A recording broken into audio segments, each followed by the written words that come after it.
Feeding time tayo mga kasabong. Ayan, pinrepair na natin dito para hindi tayo galo. Wet feeding tayo mga kasabong. Ayan. So ayan, huhudya tayo ngayon.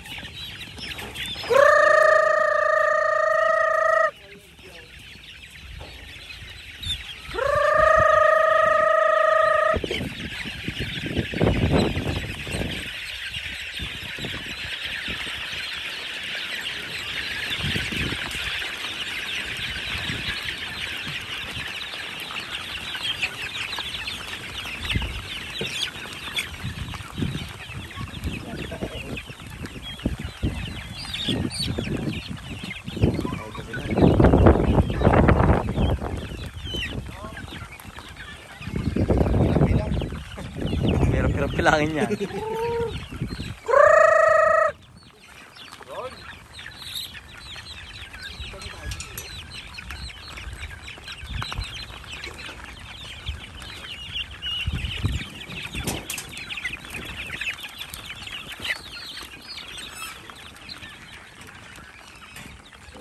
Ng sabong Pinas.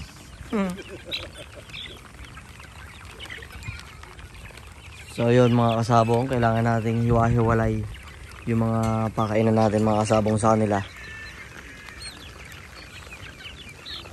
Yan, dahil meron dyang mga inaapi. Yan, para lahat divided, naka ano sila, tawag dito, naka-separate yan.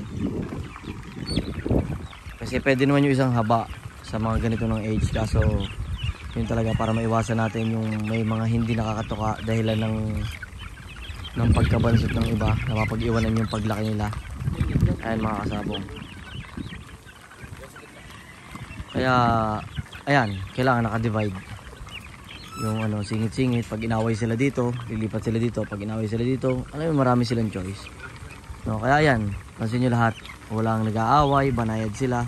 Kasi pag may inaway, hindi na sila kailangan sumiksik pa dun sa area na kung saan sila inaaway. Tulad yan, no? Ayan. So yun, iikot lang siya dun. Pag ikot siya dun, hanap na naman siya ng tutukan niya. So banayad sila mga kasabong. Tapos sabay habang natuka sila, lagay na tayo ng painom. Ayan, pagkalagay natin ng painom mga kasabong, ayan, hindi sila mahihirinan. Kumbaga hindi sila mabibiliokan dahil ang hahanapin agad nila ay ang ating painuman, no?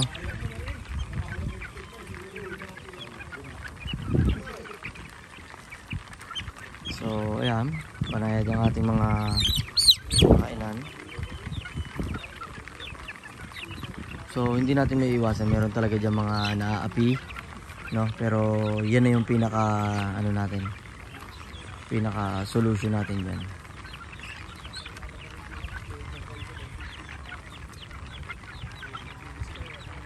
So ito mga kasabong, 2 minutes yung nakakalipas na naglagay tayo, no? Kaya pansinin nyo mga kasabong,